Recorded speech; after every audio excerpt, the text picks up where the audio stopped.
जी हां, युद्ध का एक और मोर्चा जिसमें इजराइल वर्सेस लेबनान आ चुका है और सबसे बड़ी आशंका यह है कि क्या एटमी युद्ध का आगाज भी हो गया।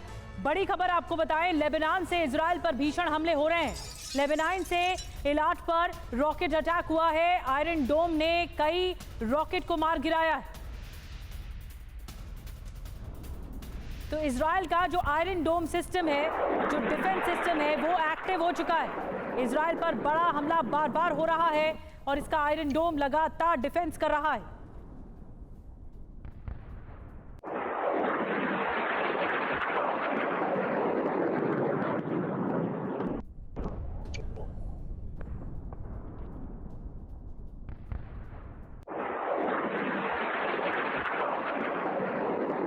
तो ये सबसे फ्रेश विजुअल्स हैं जो सामने आ रहे हैं इजराइल से। इजराइल पर जो अटैक हुआ है वो लगातार बड़ा होता जा रहा है और लेबनान की तरफ से अटैक हो रहा है। इजराइल पर हिजबुल्लाह का रॉकेट अटैक। और बड़ी खबर, इजरायली सेना को निशाना बनाया गया। वेस्ट बैंक के रामल्ला में दागे कई रॉकेट धमाकों से दहला रामल्ला शहर।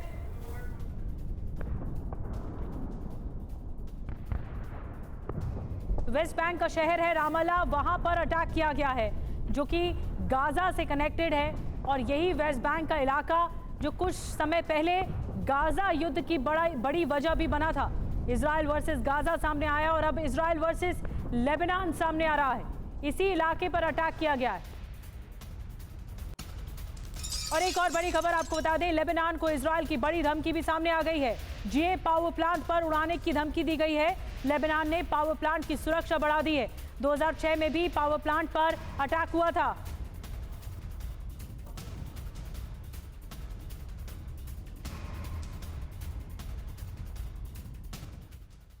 और एक और बड़ी खबर इस बीच, लेबनान में जीए पावर प्लांट पहुंच गया है टीवी9 भारतवर्ष।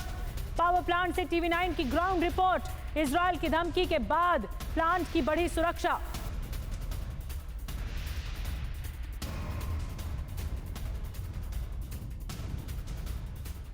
मैं इस समय मौजूद हूँ लेबनान में और मेरे से कुछ ही किलोमीटर की दूर शुरू हो जाएगा साउथ लेबनान, यानी करीबन 10 किलोमीटर के दायरे के बाद यहाँ से साउथ लेबनान शुरू हो जाएगा। लेकिन सबसे महत्वपूर्ण बात ये सड़क, ये हाईवे है जो बेरूट से साउथ लेबनान को जोड़ती है। ये सबसे इंपॉर्टेंट जगह है क्योंकि यहीं से जो मूवमेंट है लेबनान आर्मी की, या फिर आप कह सकते हैं कि हिजबुल्लाह की भी यहीं से साउथ लेबनान के लिए होती है। और साउथ लेबनान के बाद वो आगे की मूवमेंट करती है और खाने पीने का सामान, रसद, हथियारों की सप्लाई भी इसी हाईवे से होती है।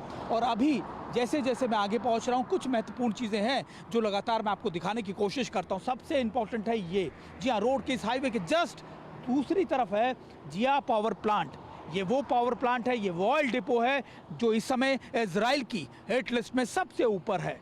वजह है क्योंकि हिजबुल्लाह भी इजराइल के पावर प्लांट्स को, उसके इक्विपमेंट डिपो को, उसके कमांड एंड कंट्रोल सेंटर को, उसके आर्मी के लोकेशंस को टारगेट कर रहा है। और ऐसे में अब इजराइल की तरफ से भी चेताया गया कि अगर आपके हमले नहीं रुके, अगर हिजबुल्लाह ने हमले नहीं रोके, तो फिर हम भी सिविलियन एरिया को टारगेट करेंगे, हम भी आपके पावर प्लांट्स को टारगेट करेंगे। और उसमें सबसे बड़ा प्राइम टारगेट या फिर प्राइम टारगेट जो है वो लिस्ट में है ये जिया power plant.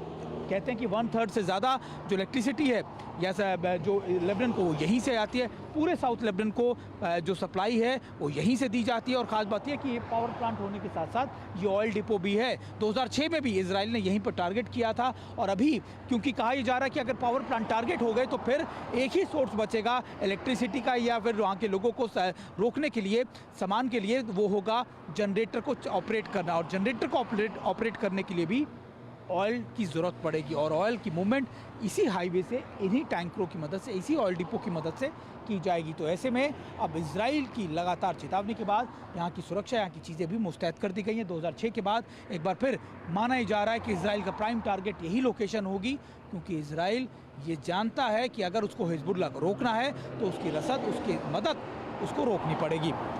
Camera person Nishant के साथ सुमित चौधरी, टीवी9 लेबनान।